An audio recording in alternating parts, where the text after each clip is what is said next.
Really quickly, I just want to show you what the Google Drive looks like from your email account. To access your Google Drive, you come up here to the dots at the top and then select Drive.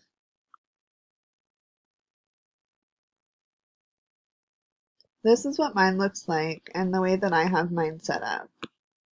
Everyone can have theirs set up differently. Like I said earlier, it's totally up to you how you want to set yours up, and all of the organization is totally customizable. You can set your folders up any way that you like, and they will open up to whatever it is that you're looking for. If you can't find what you're looking for, you can search up here, and it's pretty accurate and reliable. For example, if I want to search for a science lesson, I can just type in the word science, and anything with the word science in it will pop up. Also, the most relative items, such as the science and social science folders, will pop up first because it knows that that's what I'm looking for.